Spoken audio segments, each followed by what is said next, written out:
Hello बच्चों। ये video मैं उन बच्चों के लिए बना रहा हूँ जो क्लास 9th में है। आज मैं आप लोगों को मैथ का जो पहला चैप्टर है जिसकी 2 एक्सरसाइज ऑलरेडी मैं सॉल्व करा चुका हूँ आपको। आज मैं इस चैप्टर की जो एंड ऑफ चैप्टर एक्सरसाइज है, जो लास्ट में क्वेश्चन दिए गए, इनको हम लोग सॉल्व करेंगे। इसमें कई सारे क्वेश्चन, बहुत अच्छे क्वेश्चन हैं। तो चलिए क्वेश्चन नंबर 1 देखते हैं हम लोग। तो देखो बेटा, क्वेश्चन नंबर 1 में क्या कह रहा है कि what are the X coordinate and Y coordinate of the point of the intersection of two axis. देखो, दो एक्सिस है हमारी, ये एक्स एक्सिस है और ये वाई एक्सिस है। ये दोनों एक्सिस जहां पे कट करती हैं, जहां पे इंटरसेक्शन होता है इनका, वो पॉइंट ये होता है जिसको हम लोग ओरिजिन कहते हैं। तो क्वेश्चन में आपसे पूछा जा रहा है कि ये जो ओरिजिन है, जहां पे दोनों एक्सिस कट करें, उनके एक्स कोऑर्डिनेट क्या होंगे और वाई कोऑर्डिनेट। तो ओरिजिन का जो कोऑर्डिनेट होता है वो 0,0 हो जाता है। यानी एक्स पे कितना चल रहा है, 0, और वाई पे भी कितना चल रहा है, 0। तो इसका एक्स कोऑर्डिनेट कितना हो जाएगा, 0, और वाई कोऑर्डिनेट भी क्या हो जाएगा, 0, यानी 0,0। तो ये हमारा पहला क्वेश्चन था। तो बच्चों हम लोग क्वेश्चन नंबर 2 देखते हैं। अब देखो, point W has X coordinate equal to -5। यार, एक पॉइंट डब्ल्यू है जिसका एक्स कोऑर्डिनेट -5 है। अब इसका एक्स कोऑर्डिनेट तो दिया है, बट वाई कोऑर्डिनेट कितना ये नहीं दिया है। तो वाई कुछ भी हो सकता है, हमने यहाँ लिख दिया है वाई। चलो, can you predict the coordinate of point H which is on the line through the W parallel to the Y axis. अब बेटा, इसमें दो बातें एक साथ के ध्यान सुनना। कह रहा है एच के बारे में हमें बात करनी है कि एच क्या हो सकता है। और ये जो एच है ना, एक लाइन पे है। और वो लाइन कहाँ है, वो लाइन ये जो पॉइंट मान लेते हैं यहाँ पे हमने, चलो -5, y था हमारा, हम यहीं पे मान लेते हैं कि चलो ये पॉइंट हमारा डब्ल्यू यहाँ पे है, -5, 0 डब्ल्यू मान लेते हैं हम ये। आपसे कह रहा है कि जो एच पॉइंट है, वो एच पॉइंट कहाँ है। एक लाइन है जो डब्ल्यू से पास हो रही है, एक बात, और पैरेलल है किसके, वो वाई एक्सिस के पैरेलल है। ये हमारी वाई एक्सिस है। ये जो लाइन है ये डब्ल्यू से पास हो रही है, और दूसरी चीज एक्स वाई एक्सिस के पैरेलल है ये। तो आपसे क्वेश्चन में कह रहा है कि एच कहाँ पे हो सकता है, ये बताओ। तो बेटा को पता है कि एच यहाँ भी हो सकता है, यहाँ हो सकता है, यहाँ कहीं भी हो सकता है। क्योंकि हमें क्या रखना है, एच इसी लाइन पे रखनी है, और डब्ल्यू से पास होने वाली लाइन और वाई एक्सिस के पैरेलल लाइन, ये पूरी लाइन है। तो इस पे कहीं भी हो सकता है। यानी एच की अगर हम बात करें कोऑर्डिनेट ऑफ एच, तो वो क्या हो सकता है बेटा, -5। एक्स तो उसका -5 होगा, बट वाई उसका क्या हो सकता है, ऊपर भी जा सकता है और नीचे भी जा सकता है। तो इसका मतलब ये हो गया कि एच के जो कोऑर्डिनेट होगा वो -5 तो होगा, और वाई की वैल्यू जो होगी वो कुछ भी हो सकती है। यानी वाई यहाँ पे पॉजिटिव भी हो सकती है, कोई भी नंबर पॉजिटिव का हो सकता है, और वाई नेगेटिव भी कोई नंबर हो सकता है। जैसे एग्जाम्पल के तौर पे, अगर मैं मान लो y की वैल्यू मैंने -1 रख दी, तो हमारा पॉइंट क्या बन जाएगा, -5, -1 बन जाएगा। अगर मैं y की वैल्यू +1 रख दिया हमने, तो h का कोऑर्डिनेट क्या हो जाएगा हमारा, -5, 1 हो जाएगा। यानी हम माइनस की भी वैल्यू कोई भी रख सकते हैं, क्योंकि y ऊपर जब जाएगा तो प्लस वाला रहेगा, नीचे जब आएगा तो माइनस वाला रहेगा। आगे क्वेश्चन में क्या कह रहा है बेटा कि विच क्वाड्रेंट्स कैन h लाई इन। कह रहा है यार, ये जो h पॉइंट है वो कौन से क्वाड्रेंट में लाई कर रहा है। तो बेटा सीधी सी बात है ना, जो देखो, एक तो कंफर्म हो गया कि x नेगेटिव में -5 आया है। अब x में अगर माइनस की तरफ x चला गया तो उसको दो चीज मिल सकता है, एक सेकेंड क्वाड्रेंट मिल सकता है और एक थर्ड मिल सकता है।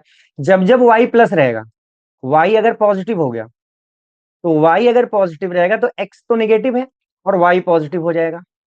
और अगर y नेगेटिव हो गया, तो उस केस में x तो नेगेटिव है, ये y भी नेगेटिव हो जाएगा। यानी या तो वो सेकेंड क्वाड्रेंट में रहेगा, या फिर वो थर्ड क्वाड्रेंट में रहेगा h पॉइंट, क्योंकि y या तो प्लस होगा या तो फिर माइनस होगा। तो इन चीजों को ध्यान में रखना। तो आइए बच्चों, क्वेश्चन नंबर 3 देखते हैं हम लोग। देखो बेटा, इसमें कह रहा है कि कंसीडर द पॉइंट r 3,0, यानी एक पॉइंट है r जो जिसके कोऑर्डिनेट है 3,0, a 0,-2, m -5, -2, एंड p एक पॉइंट है -5,2। If they are joint in the same order, इनको सेम ऑर्डर में ज्वाइन कर दिया जा रहा है। देखो, सबसे पहले आर को हम लोग ढूंढते हैं। 3,0 है, आर कितना है, 3,0, यानी एक्स पे 3 चलेंगे, वाई पे 0। ये पॉइंट मिल गया हमें यहाँ पे, ये मिल गया आर 3,0, ये 3,0 आर मिल गया। आगे क्या कह रहे हैं, एक पॉइंट ए है जो कि 0,-2 है, एक्स पे 0 रखना है मुझे, वाई पे चलना है -2। ये पॉइंट मिल गया हमें 0,-2, और इसका नाम है ए। आगे बढ़ते हैं बेटा, एम है -5, -2। अब देखो, एक्स पे कितना चलना है मुझे, -5, वाई पे चलना है -2। तो -5, -2 यहाँ पे हम आके रुकेंगे, ये। तो ये एक पॉइंट मिल गया हमें यहाँ पे। कौन सा पॉइंट है ये, एम। और ये है -5, -2, ये हो गया। अच्छा, पी एक पॉइंट है जो कि -5, 2 है। तो एक्स पे कितना चलेंगे हम, -5, और वाई पे कितना चलेंगे, 2 ऊपर चलेंगे यहाँ पे। तो ये एक पॉइंट मिल गया हमें -5, 2, और इसका नाम है हमारा पी। ये पी पॉइंट है। अब देखो बेटा, क्वेश्चन में ये कह रहा है, पहला पार्ट कह रहा है कि two sides of R A M P that are the perpendicular to each other. कह रहा है ये आर ए एम पी जो, पहले इनको मिला लो। चलो, अगर मैं यहां से यहां तक मिलाऊंगा ये वाली लाइन, देखो ये लाइन हमारी क्या बनेगी, ए एम बनेगी। ये लाइन कौन सी है, ए एम है। और देखो अगर मैं इन दोनों पॉइंट को मिलाऊंगा तो ये दोनों पॉइंट क्या बनेंगे, एमपी बनेंगे। इनका नाम एम से पी तक यहाँ पे है तो ये एमपी हो जाएगी, इस लाइन का नाम ये एमपी हो गया। आगे अगर हम देखें, इन दो पॉइंट को मैं मिलाऊंगा तो ये हमारा ए आर बनेगा। ऐसे अलग अलग मैं पॉइंट मिला सकता हूँ। क्वेश्चन में ये कह रहा है बेटा कि कौन से दो पॉइंट ऐसे हैं जो एक दूसरे के परपेंडिकुलर हो। देखो यहाँ पे ये परपेंडिकुलर होंगे। तो वैसे भी मैं बता दूं, याद रखना कि एक लाइन अगर हॉरिजॉन्टल है और एक वर्टिकल है तो समझ लेना कि वो परपेंडिकुलर होगी। तो यहाँ पे एएम अगर मैं बात करूं तो जो एएम लाइन है वो कैसी है, वो हॉरिजॉन्टल है, एक तरीके से वो एक्स एक्सिस के पैरेलल है। और मैं अगर एमपी की बात करूं तो जो एमपी लाइन है वो कैसी है, वर्टिकल है। तो याद रखना बेटा, अगर हॉरिजॉन्टल लाइन हो और एक वर्टिकल हो तो आपस में वो परपेंडिकुलर होंगी, यानी एएम जो होगी वो परपेंडिकुलर होगी किसके, एमपी के। इस बात को ध्यान रखना कि अगर एक लाइन हमें वर्टिकल मिल गई और एक हॉरिजॉन्टल मिल गई तो इसका मतलब जैसे ये है ना कि मान लो ये हॉरिजॉन्टल है और ये वर्टिकल है, तो कहीं पे भी होगी, अगर ये हॉरिजॉन्टल वर्टिकल है तो आपस में ये परपेंडिकुलर होंगे। तो हम लोग सेकंड पार्ट देखते हैं इसका। देखो सेकंड पार्ट में क्या कह रहा है कि the side of R R A M P that is parallel to the one of the axis. कह रहा है ये जो आर ए एम पी बन रहा है उसमें से कौन सी लाइन ऐसी है जो कम से कम या तो एक्स एक्सिस के पैरेलल हो या वाई एक्सिस के पैरेलल हो। तो जैसा कि मैंने फिगर ड्रॉ किया, अगर वहां पे आप देखोगे तो आपको क्या लगेगा बेटा, अगर मैं बात करूं एएम की तो देखो एएम वो किसके पैरेलल दिख रही है, वो एक्स एक्सिस के पैरेलल है। एएम जो है वो पैरेलल है किसके, एक्स एक्सिस के। और बेटा अगर मैं एमपी की बात करूं तो एमपी किसके पैरेलल है, एमपी जो है वो पैरेलल है वाई एक्सिस की। अब एक चीज ध्यान रखना, इसका एक आइडिया दे दे रहे हैं हम। अगर किन्हीं दो पॉइंट के, ध्यान से सुनना बेटा, अगर किन्हीं दो पॉइंट के एक्स एक्सिस सेम है, अगर एक्स एक्सिस सेम है तो वो वाई के पैरेलल होगी। इसको साइड में कहीं नोट कर लेना। अगर एक्स सेम है, एक्स कोऑर्डिनेट क्या है, सेम है, तो वो वाई के पैरेलल होगी, वो पैरेलल होगी वाई के। इस बात को ध्यान रखना। और अगर बेटा वाई सेम है, अगर वाई सेम है तो वो पैरेलल होगी एक्स के, तो एक्स के पैरेलल लाइन होगी। अब इसको साइड में आप कहीं मेंशन कर लेना। अब देखो जैसे एग्जांपल के तौर पे यहाँ पे देखो, इसका एक्स कितना है, -5, और इसका एक्स कितना है, -5। इसका एक्स सेम है तो मैंने क्या बताया, जिसका एक्स सेम होगा इसका मतलब उससे ज्वाइन होने वाली जो लाइन होगी वो किसके पैरेलल होगी, वाई के। इसको ध्यान रखना। इनमें चेक करो जरा सा, इनमें क्या सेम है, देखो इसका वाई -2 और इसका भी वाई क्या है, ए का भी -2 है। इनका वाई सेम है तो जिनका वाई सेम होगा वो किसके पैरेलल होगी, एक्स के पैरेलल होगी। इसको ध्यान रखना। तो यहाँ पे पूछा जा रहा था कि कौन सी लाइन एक्स के पैरेलल है और कौन सी वाई के पैरेलल है। तो हमने देख लिया जिसके वाई के कोऑर्डिनेट सेम है वो एक्स के पैरेलल होगी, और जिसका एक्स के कोऑर्डिनेट सेम है और वो वाई के पैरेलल हो जाएगी। देखो बच्चों, इसका थर्ड पार्ट सीखने से पहले हमें मिरर इमेज के बारे में जानना होगा। देखो मिरर इमेज क्या होता है, जैसे मान लो ये एक मिरर है और यहाँ पे कोई एक चीज रखी हुई है। को पता है अगर ये मिरर है तो ये जितनी दूर पे ये, यहाँ मिरर से जितनी दूर पे ये चीज रखी गई है उसकी इमेज मिरर के पीछे इधर बनेगी उतनी ही दूर पे। ऐसे मान लो अगर आपका शीशा यहाँ रखा गया, मिरर यहाँ पे रखा गया, आप यहाँ पे खड़े हो तो आपकी इमेज कहाँ बनेगी, इधर बनेगी उतनी दूर पे, यहाँ पे। समझ लेना इस बात को। तो यहाँ पे जैसे ये पॉइंट है बेटा, इसकी मिरर इमेज की बात कर रहे हैं, तो मिरर इमेज ये डिपेंड करता है कि मिरर कहाँ पे है। अगर हम एक्स को मिरर मानेंगे तो जितनी दूर पे ये एक्स से है, अगर हम देखें यहाँ तो एक्स से कितनी दूरी पे है, ये दूरी है एक्स की, उतनी ही दूरी एक्स पे इधर बनेगी, यानी यहाँ बन जाएगी। लेकिन कब, जब एक्स मिरर होगा तो यानी क्या हो जाएगा, एक्स पे तो वो 2 ही रहेगा, वाई पे -1 हो जाएगा। तो इस पॉइंट का 2,1 का जो मिरर इमेज हो गई वो 2,-1 होगी। लेकिन कब, जब एक्स काम कर रहा है एज ए मिरर, तब। देखो ऐसे मान लो अगर ये पॉइंट यहाँ था बेटा और अगर ये मिरर होता, वाई एक्सिस मिरर की तरह काम करती, तो जितनी दूरी यहाँ पे ये है उतनी दूरी है इधर बनता। तो देखो वाई से कितनी दूरी पे है, अभी 2 पे है ये, क्योंकि एक्स पे 2 चला, यानी वाई से 2 दूरी पे, तो इधर 2 दूरी पे इधर आ जाएगा -2। तो क्या हो जाएगा पॉइंट, एक्स हो जाएगा -2 और वाई हो जाएगा 1। अब देखो बच्चों, इसके लिए हम आपको एक ट्रिक बता दे रहे हैं, एक शॉर्टकट बता दे रहे हैं, इसको ध्यान में रखना। तो मान लो जैसे कि एक्स एक्सिस हमारा मिरर है, यहाँ पे जो मिरर का काम कर रहा है वो एक्स एक्सिस कर रहा है, तब हम क्या करेंगे बेटा, जब एक्स एक्सिस मिरर का काम होगा, जैसे मान लो एक्स और वाई ऐसे कोऑर्डिनेट लिखा रहता है, अगर एक्स एक्सिस मिरर है तो ध्यान रखना एक्स वाला जैसे है वैसे ही लिख देना बस, और जो वाई होगा उसका साइन हम बदल देंगे। जैसे मान लो 3,5 दे दिया गया, आपसे कह दिया जाए भैया इसका मिरर इमेज बताओ। तो जब इसका हम मिरर इमेज बताना होगा तो हम सबसे पहले क्या पूछेंगे कि भाई मिरर कौन सा है, एक्स एक्सिस को लिया है हमने या वाई को लिया है। अगर एक्स को लिया है तो हम क्या करेंगे, एक्स को जैसे है वैसे लिख देंगे और वाई का हम साइन बदल देंगे। यहाँ +5 है तो हम -5 कर देंगे। सेम ऐसे बच्चों देखो, अगर हम वाई एक्सिस को मिरर मान लें, अगर हम वाई एक्सिस को मिरर की तरह ट्रीट करें तब क्या होगा? तो जैसे एक्स और वाई है ना, इस बार हम क्या करेंगे, वाई को वैसे रहने देंगे, एक्स का साइन बदल देंगे।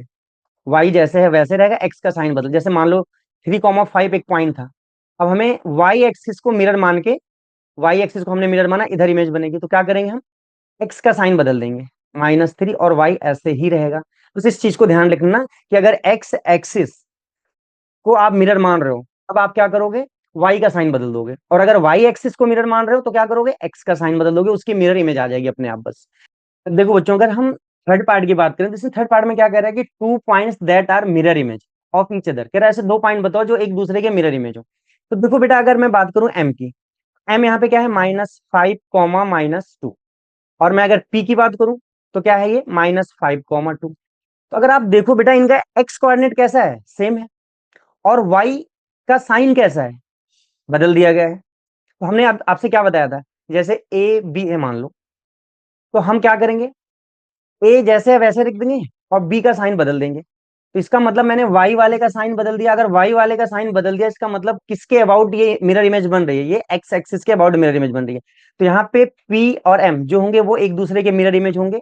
और अगर आप इसको समझ सकते हो तो ऐसे भी देख लो, इसको फिगर में देखो, पी यहाँ पे है जो कि -5, 2 है, और मैं अगर एम की बात करूं तो ये है -5, 2। तो बेटा जितनी दूर ये पॉइंट एक्स एक्सिस से है उतनी दूर ये भी एक्स एक्सिस से है, बस ये ऊपर है उतनी दूर ये नीचे, यानी वाई चेंज हो गया है। तो ये मिरर इमेज है एक दूसरे के, और किसके अबाउट है, एक्स एक्सिस के अबाउट है। तो ध्यान रखना, यहाँ पे हम लिख देंगे कि P and M are mirror image about X axis. तो आइए बच्चों, हम लोग क्वेश्चन नंबर 4 देखते हैं। इसमें देखो, इसमें कह रहा है कि plot the point Z 5, -6 on the Cartesian plane, construct a right angle triangle, यहाँ पे क्या है, right angle triangle I Z N, and find the length of the 3 sides. एक काम करते हैं, पहले इस क्वेश्चन को करने से पहले हम लोग थोड़ा सा जानते हैं डिस्टेंस फॉर्मूला के बारे में। तो हेडिंग डाल लो आप लोग, डिस्टेंस फॉर्मूला।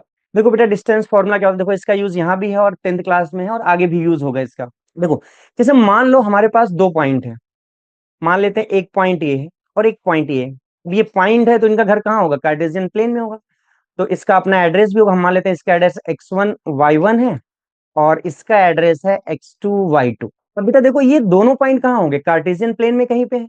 अगर ये दोनों कार्टेशियन प्लेन में कहीं पे हैं तो इनके बीच में कुछ दूरी भी होगी। मान लेते हैं ये पॉइंट ये है और ये बी है, तो इनके बीच में कहीं कुछ ना कुछ दूरी होगी अगर ये दोनों कार्टेशियन प्लेन में।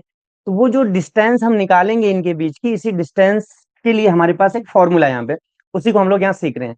तो डिस्टेंस फॉर्मूला, मान लो ए से बी के बीच अगर हम यहाँ निकाल रहे हैं तो वो क्या होता है बेटा, x2 - x1 का होल स्क्वायर। यहाँ पे x2 ये है, x1 ये है, x2 - x1 का whole square plus y2 - y1 का होल स्क्वायर। ये है डिस्टेंस फॉर्मूला। कई बार आप ऐसा भी कर सकते हो कि x1 पहले लिख दो, x2 बाद में लिख दो, यानी x1 - x2 का होल स्क्वायर कर दो और प्लस यहाँ पे y1 - y2 का होल स्क्वायर कर दो। इससे कोई फर्क नहीं पड़ेगा क्योंकि आगे पीछे करने से साइन बदलेगा और ऊपर स्क्वायर है तो उससे कोई फर्क होगा नहीं, साइन पॉजिटिव ही आएगा उसका। तो देखो बेटा, एक एग्जांपल देखते हैं इससे रिलेटेड। मान लो जैसे एक पॉइंट P है जिसका एड्रेस है 2, 3, और एक पॉइंट Q है जिसका एड्रेस है मान लो 1, 4। अब यहाँ पे देखो क्या करेंगे हम लोग, सबसे पहले इसको नाम दे देंगे कि भाई चलो ये x1 है, ये y1 है, ये x2 है और ये y2 है, नाम दे दिया। अब हमें P से Q तक की दूरी निकालनी है, तो अब हम क्या करेंगे, फॉर्मूला लगा देंगे। क्या होता है, पहले x2 - x1 का whole square plus y2 - y1 का होल स्क्वायर। अब यहाँ पे मैं अगर PQ की बात करूं तो देखो, x2 कितना है हमारा यहाँ पे 1, माइनस x1 कितना है, x1 है 2, इसका होल स्क्वायर हो जाएगा, प्लस y2 कितना है बेटा यहाँ पे, तो y2 है 4, 4 माइनस y1 कितना है 3, तो 4 - 3 इसका होल स्क्वायर हो जाएगा। अब अगर इसे हम सॉल्व करें तो ये क्या हो जाएगा, 1 - 2, यानी ये -1 होगा, -1 का स्क्वायर, 4 - 3 ये होगा 1, 1 का स्क्वायर, तो -1 का स्क्वायर भी क्या आएगा 1, और 1 का स्क्वायर भी क्या आएगा 1, तो 1 + 1 क्या हो गया 2, तो ये आ गया √2। तो PQ की जो डिस्टेंस आ गई वो आ गई √2। तो आइए बच्चों, हम लोग क्वेश्चन नंबर 4 देखते हैं। देखो इसमें कह रहा है कि प्लॉट अ पॉइंट जेड 5, -6, एक पॉइंट है जेड जिसको हमें ड्रॉ करना है। तो पहले हम जेड ड्रॉ कर लेते हैं। 5, -6 यानी एक्स पे चलना है 5 वाई पे चलना है -6, यानी हो जाएगा हमारा 5, -6, यहाँ कहीं आ जाएगा। तो ये मिल गया 5, -6, ये एक पॉइंट आ गया जेड। आगे कह रहा है कि construct a right angle triangle I Z N, कह रहा है एक राइट एंगल ट्रायंगल बनाओ जिसका नाम आई जेड एन हो, and find the length of the three side, और उस ट्रायंगल की जो तीनों साइड है उसकी लेंथ बताओ। बेटा इसमें क्वेश्चन में आगे कमेंट भी किया है कि आंसर में डिफर पर्सन टू पर्सन, ये अलग अलग लोगों के लिए अलग अलग आंसर आ सकता है, क्योंकि डिपेंड ये करता है कि जो दो पॉइंट बचे हुए हैं आई और एन, आई जेड एन में जेड तो मुझे पता है, जिसमें और दो पॉइंट है आई और एन, वो आप अपने हिसाब से ले सकते हो। बस याद रखना कि इसी लाइन पे होगा, यानी ये जो लाइन है यहाँ पे होगा एक पॉइंट, और एक पॉइंट इस वाली लाइन पे यहाँ पे होगा। अब देखो मैं यहीं पे ले रहा हूँ, चलो इसी पॉइंट को मैं आई मान दे रहा हूँ, तो ये क्या हो जाएगा बेटा I5, 0 हो जाएगा। और मैं अगर n यहाँ ले रहा हूँ तो n क्या हो जाएगा, देखो ये x पे कितना है 0 और y पे चला है -6, यानी 0, -6, तो ये 3 पॉइंट हो गए I Z और n। अब अगर मैं इन इस पॉइंट को आपस में मिला दूं यहाँ पे, तो देखो यहाँ पे एंगल 90 हो, कभी भी x और y के बीच में 90 होता है, तो ये एंगल तो 90 है, तो इसलिए राइट एंगल ट्रायंगल हो गया। और ये तीनों साइड हो गई, तो इसमें तीन साइड कौन सी है बेटा, एक तो हमारे पास आई जेड ये साइड मिलेगी, और दूसरी साइड कौन सी मिलेगी जेड एन मिलेगी, और तीसरी साइड कौन सी मिलेगी आई एन। तो वैसे तो इसको कॉमन सेंस से भी आप कर सकते हो नॉर्मल, लेकिन हम इसको डिस्टेंस फॉर्मूला यूज करके ही सॉल्व करेंगे। देखो सबसे पहले हम आई जेड निकालते हैं, चलो अब बेटा आई जेड के लिए मुझे आई चाहिए जिसके कोऑर्डिनेट दिया है 5, 0, और जेड के लिए मुझे जेड जो 5, -6 ये दिया हुआ है। तो हमने आपको बताया है कि डिस्टेंस फॉर्मूला क्या होता है, x2 - x1 का whole square plus y2 - y1 का होल स्क्वायर। तो हमें पता है कि ये क्या है हमारा x1 होता है और दूसरा क्या होता है y1। यहाँ पे क्या हो जाएगा, ये x2 होगा और ये क्या होगा y2 हो जाएगा। अब वैल्यू पुट कर देते हैं, तो x2 कितना है हमारा 5, -x1 कितना है वो भी 5 है, इसका होल स्क्वायर हो जाएगा। y2 कितना है बेटा -6, माइनस y1 कितना है 0, इसका भी होल स्क्वायर हो जाएगा। अब देखो यहाँ पे 5 में से 5 जाएगा 0, ये 0 का स्क्वायर हो गया, -6 में से 0 जाएगा -6 का स्क्वायर हो गया। अब यहाँ पे अगर आप 0 का स्क्वायर करोगे तो 0 आ जाएगा, और -6 का स्क्वायर करोगे तो यहाँ पे 36 आ जाएगा। और 0 और 36 जब हम ऐड करेंगे तो ये फाइनली 36 आएगा, और इसकी वैल्यू होती है 6। यानी अब अगर हम बात करें आई जेड की, तो आई जेड की वैल्यू कितनी आ गई 6 आ गई। तो भाई हम लोग जेड एन देखते हैं, तो बेटा जेड एन में हमें क्या चाहिए होगा, जेड चाहिए होगा जो कि जेड दिया है 5, -6, और एन चाहिए होगा जो कि एन दिया है हमें, एन कितना है 0, -6, ये हो गया। अब इसे हम x1 नाम रख दे रहे हैं, इसका y1 रख दे रहे हैं, इसका x2 रख दे रहे हैं, इसका y2 रख दे रहे हैं। देखो फॉर्मूला वही हो जाएगा डिस्टेंस का, जेड एन क्या हो जाएगा अंडर रूट में x2 - x1 का होल स्क्वायर प्लस में y2 - y1 का होल स्क्वायर। तो बेटा यहाँ पे x2 कितना है, देखो x2 है 0, -x1 कितना है 5, इसका स्क्वायर हो जाएगा, प्लस y2 कितना है -6, माइनस y1 कितना है ये भी -6 है। तो देखो यहाँ पे y1 जो फॉर्मूले में माइनस होता है, और यहाँ y1 भी कितना है -6, तो ये +6 हो जाएगा इसका स्क्वायर।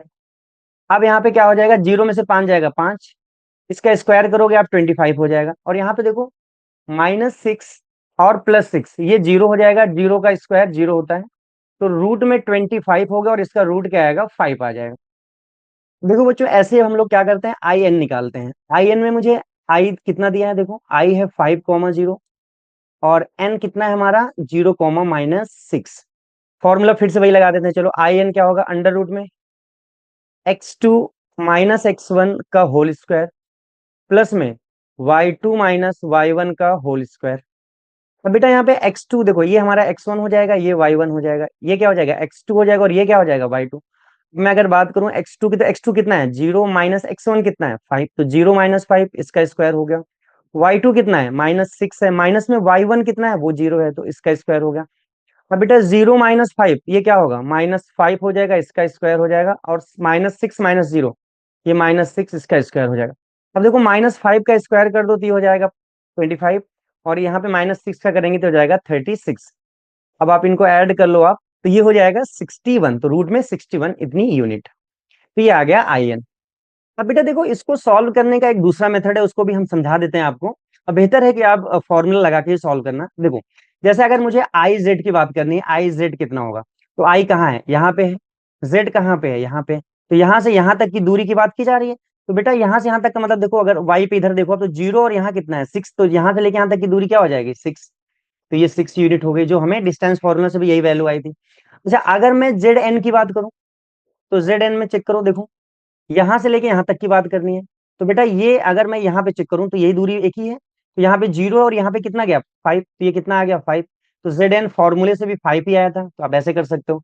अब जब मैं अगर आई एन की बात करूंगा, तो बेटा यहाँ पे आप पाइथागोरस थ्योरम लगा सकते हो, बेस का स्क्वायर और प्लस परपेंडिकुलर का स्क्वायर, यानी बेस कितना है आपका, ये हमारा 5 आ गया है, और ये कितना था 6 आ गया है। अब अगर देखोगे तो 5 का स्क्वायर प्लस में 6 का स्क्वायर, तो कितना हो जाएगा ये 25, और प्लस में 36, अगर हम ऐड करेंगे तो ये हो जाएगा रूट में 61। यही वैल्यू हमें उसके थ्रू भी आई थी, तो आप ये बहुत शॉर्टकट तरीके से ये कर सकते हो, लेकिन बेहतर है कि आप डिस्टेंस फॉर्मूले से ही सॉल्व करो उसको। तो देखो बच्चों, हम लोग क्वेश्चन नंबर 5 करते हैं। देखो इसमें कह रहा है कि what would a system of coordinate be like if we did not have negative number. कह रहा है अगर हमारे पास मान लो नेगेटिव नंबर नहीं है, तो क्या इस सिस्टम को हम लोग यूज कर सकते हैं। आगे कह रहा है कि would this system allow us to locate all the point on a 2D plane, क्या फिर सारे पॉइंट हम 2D प्लेन में ड्रॉ कर पाएंगे। तो बेटा याद रखना कि अगर नेगेटिव नंबर नहीं है, क्योंकि अगर आप देखो यहाँ पे, तो मैं इधर जा रहा हूँ प्लस में और ऊपर जा रहा हूँ प्लस में, जो फर्स्ट क्वाड्रेंट था उसमें जितने भी नंबर आते हैं दोनों प्लस प्लस होते हैं, एक्स भी प्लस होता है और वाई भी प्लस होता है। तो फर्स्ट क्वाड्रेंट के सारे पॉइंट प्लस में होंगे, यानी नेगेटिव नहीं होगा तो काम चलेगा। लेकिन सेकंड में आप देखोगे एक्स माइनस आएगा, फिर ऊपर जाएंगे वाई प्लस आएगा। इसमें अगर हम देखेंगे तो एक्स भी माइनस और वाई भी माइनस, क्योंकि पहले एक्स पे माइनस फिर वाई पे माइनस। यहाँ देखेंगे एक्स पे पहले प्लस चलेंगे और फिर माइनस चलेंगे। इसका मतलब अगर माइनस नहीं है तो हम सिर्फ फर्स्ट क्वाड्रेंट में जो पॉइंट आएंगे उनको तो ड्रॉ कर लेंगे, उसके अलावा किसी भी पॉइंट को ड्रॉ नहीं किया जा सकता। तो मैंने यहाँ पे लिख दिया कि we could plot points only in first quadrant, केवल हम लोग फिर फर्स्ट क्वाड्रेंट के पॉइंट को ही ड्रॉ कर पाएंगे। और आगे इसमें पूछा गया था कि would this system allow us to locate all the point in 2D plane, क्या सारे पॉइंट को हम लोग 2D प्लेन में ड्रॉ कर सकते हैं। तो no, can not be locate all the point in 2D plane, तो हम लोग सारे पॉइंट ड्रॉ नहीं कर पाएंगे, केवल और केवल जो फर्स्ट क्वाड्रेंट के पॉइंट है उन्हीं को ड्रॉ कर पाएंगे बस। सेकंड में भी नेगेटिव की जरूरत पड़ेगी, थर्ड में जो आएगा उसमें भी नेगेटिव होता है, और फोर्थ में भी नेगेटिव होगा। बच्चों ये वीडियो बहुत बड़ी हो जाएगी, इसलिए हम इस वीडियो में सिर्फ 1 से 5 तक के क्वेश्चंस को ही रिकॉर्ड कर रहे हैं, और जो अगली वीडियो होगी उसमें जो रिमेनिंग क्वेश्चंस हैं उनको हम रिकॉर्ड करेंगे।